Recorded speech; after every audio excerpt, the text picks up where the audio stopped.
Posso ver que foram feitos testes para mercúrio e chumbo, dois dos metais pesados mais comumente associados a envenenamento. Isso me faz pensar se a morte de Bruce Lee teve alguma ligação com um possível crime. Quando Bruce Lee morreu, o mundo perdeu uma lenda. Mas o que ele deixou para trás conta uma história mais sombria. Escondidos em sua propriedade, havia itens que chocaram até seus amigos mais próximos. Pistas de segredos que ninguém esperava do próprio dragão. De anotações confidenciais, a descobertas perturbadoras trancadas por décadas. O que os investigadores encontraram na antiga casa de Bruce Lee levanta mais perguntas do que respostas. Junte-se a nós enquanto desvendamos o que foi encontrado nos pertences de Bruce Lee. E por que isso é preocupante? A luz da manhã atravessava as venezianas do galpão em Seattle, formando listras no chão de concreto onde 3 arquivistas e Linda Lee Cadwell aguardavam. 52 caixas de madeira estavam sob lonas, cada uma marcada com os dizeres propriedade da Bruce Lee Family Trust. Até então, disputas legais e o luto da família haviam mantido tudo lacrado. Os agentes de seguros não esperavam nada de extraordinário. Despesas, contratos com estúdios, talvez algumas fotos autografadas. No entanto, um silêncio caiu sobre o grupo quando a primeira caixa foi aberta. Dentro estavam 2 sacos de pancada quebrados, os primeiros presentes de Bruce para si mesmo após o dragão chinês. Imediatamente, a equipe percebeu uma contradição. O mundo celebrava Bruce Lee como uma força indestrutível, mas suas ferramentas contavam outra história, de uso exaustivo e incessante. Sob os sacos rasgados, encontraram faixas de punho trançadas à mão, endurecidas por sangue seco.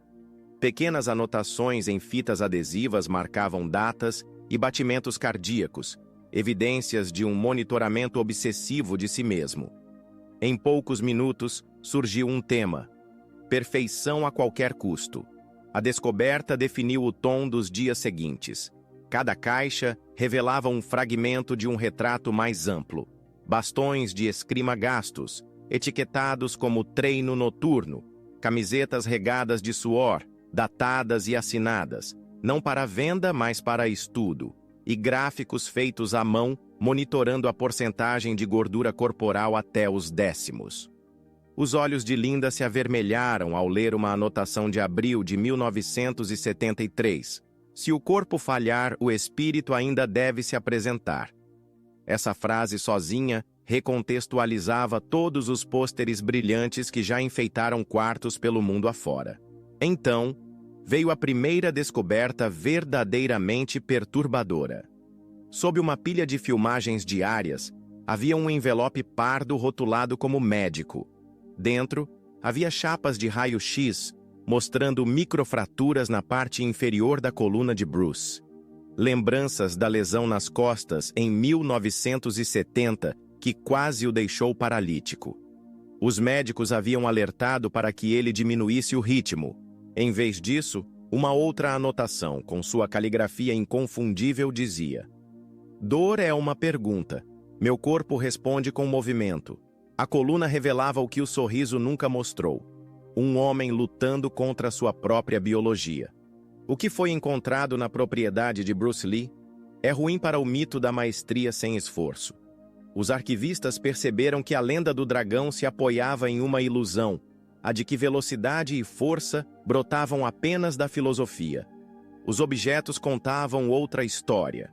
Falavam de agonia à meia-noite, de ossos que cicatrizaram de forma desigual, de um homem que brilhava intensamente justamente porque estava se consumindo.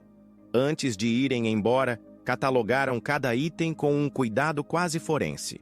Mesmo os objetos mais mundanos, frascos de vitaminas pela metade, cordas de pular gastas, fitas VHS em branco rotuladas como estudo de forma, ganharam peso simbólico.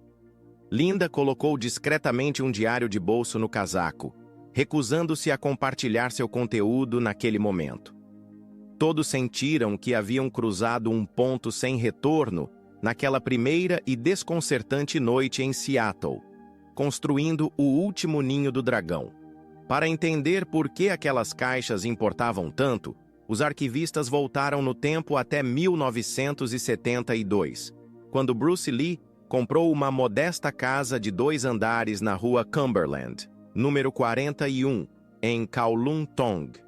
Ele a apelidou de Ninho da Garça, por causa do pássaro esculpido sobre o portão de entrada, uma referência sutil à sua postura favorita do Wing Chun. Hong Kong estava em plena expansão, mas o bairro ainda preservava a elegância da era colonial britânica. Avenidas ladeadas por árvores de bengala, muros baixos de jardim e um ou outro Rolls-Royce parado no semáforo. Para os padrões das celebridades não era nada glamouroso. Para os padrões de Bruce, era perfeito. Registros imobiliários mostram que ele pagou cerca de $1 milhão de Hong Kong, uma fortuna na época, usando adiantamentos do filme O Voo do Dragão. Amigos lembram que ele fez questão de instalar um piso de bordo com amortecimento na sala para que os chutes ecoassem como tiros. Ele desenhou um boneco de madeira num canto e transformou a garagem em um estúdio de cinema em miniatura, com projetor de 16 milímetros e rolos intermináveis de lutas, que ele analisava quadro a quadro. Linda pintou os quartos das crianças de azul pastel. Bruce pintou as paredes da sala de treino de branco puro, para que as sombras das posturas fossem mais fáceis de estudar. Mas o dinheiro sempre foi mais apertado do que as manchetes sugeriam. Os contratos com a Golden Harvest eram lucrativos no papel, mas demoravam a pagar. Grande parte da renda de Bruce era destinada à mensalidade dos alunos particulares, ao aluguel da escola em Los Angeles e às experimentações que dariam origem ao Jeet Kune Do. Registros contábeis encontrados entre os pertences revelam que, em certos meses, o saldo bancário da casa caía para menos de $2 mil, forçando-o a penhorar relógios que havia ganhado em torneios. Sem seguranças, sem carro esportivo, sem chefe particular. Apenas um homem batalhando para manter vivo seu sonho. No Ninho da Garça, os vizinhos frequentemente ouviam pancadas rítmicas ao nascer do sol. Chutes laterais acertando o saco pesado suspenso em uma viga do teto. Bruce se fortalecia. Quando jornalistas o visitavam, viam apenas a entrada de mármore e o lago de carpas. Não viam o sótão onde ele guardava pilhas de livros de filosofia, Krishnamurti, Laozi, Jiddu, nem o quarto dos fundos com isolamento acústico, onde ele gravava exercícios de respiração muito antes de boxeadores falarem em treino diafragmático.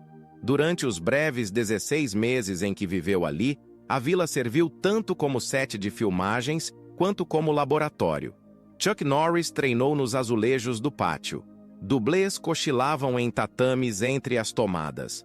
Em noites de tempestade tropical, com o bambuzal tremendo ao vento, Bruce escrevia cartas para Brandon e Shannon, descrevendo sonhos de uma irmandade global de artistas marciais, trocando conhecimento sem preconceito. Essas cartas, amareladas e marcadas de suor, surgiram entre as caixas de Seattle, mais um elo conectando a vila espartana ao depósito abarrotado a milhares de quilômetros dali. A ironia é brutal. Semanas após comprar seu refúgio, Bruce se foi. O Ninho da Garça fechou seus portões. O lago de carpas ficou imóvel e os executivos de estúdio correram para reeditar Operação Dragão sem a turnê promocional de sua estrela. A casa que deveria ser lar por toda a vida tornou-se uma cápsula silenciosa, esperando por décadas, até que alguém perguntasse que segredos ela ainda guardava. 5 décadas depois, os arquivistas sabiam que não estavam apenas desempacotando objetos. Estavam escavando o próprio Ninho da Garça, suas esperanças, seu suor, seu silêncio abrupto após 1973. Páginas que nenhum fã deveria ler. O diário que Linda levou para casa naquela noite media pouco mais de 10 centímetros de largura, mas levou 2 dias para ser digitalizado pelos curadores. Suas frágeis páginas de papel de arroz estavam cobertas frente e verso com a caligrafia compacta de Bruce, às vezes elegante como uma pintura, às vezes apressada, como se disputasse tempo com o relógio. Os estudiosos esperavam reflexões filosóficas. Em vez disso, encontraram um registro íntimo de dor, medicamentos e dúvida.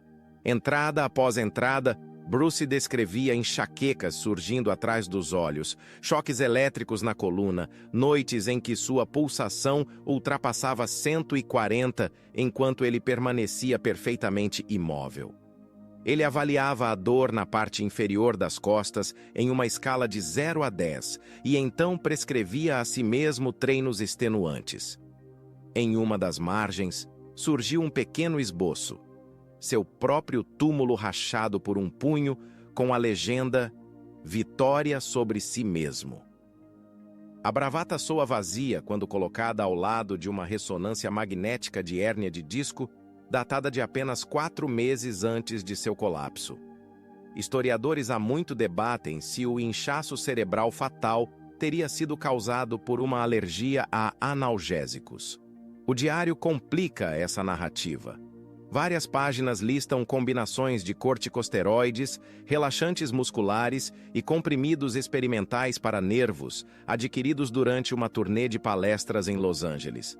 Ao lado de cada medicamento, Bruce anotava os efeitos colaterais: visão turva, zumbido, aperto na garganta. Ainda assim, as doses aumentavam.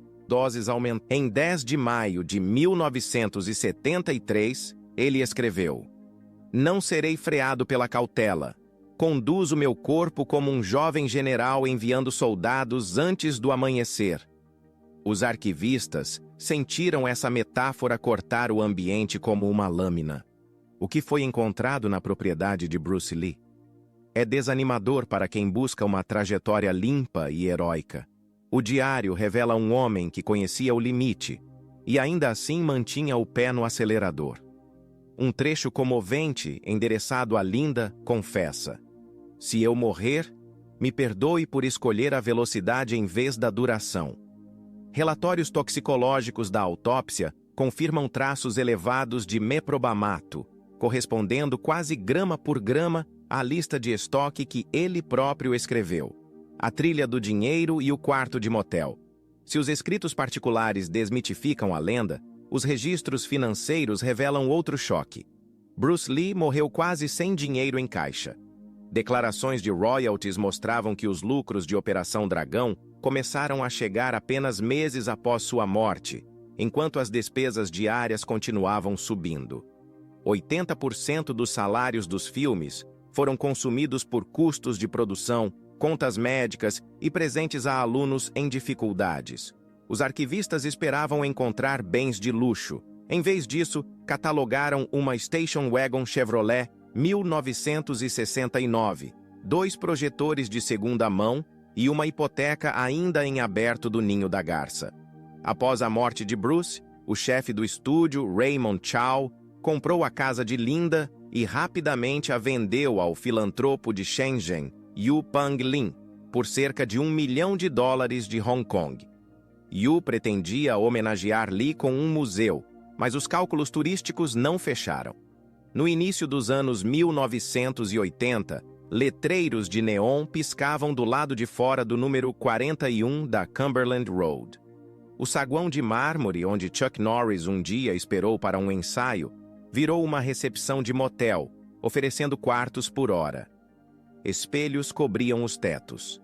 Divisórias transformaram o antigo quarto de Shannon em cabines de karaokê.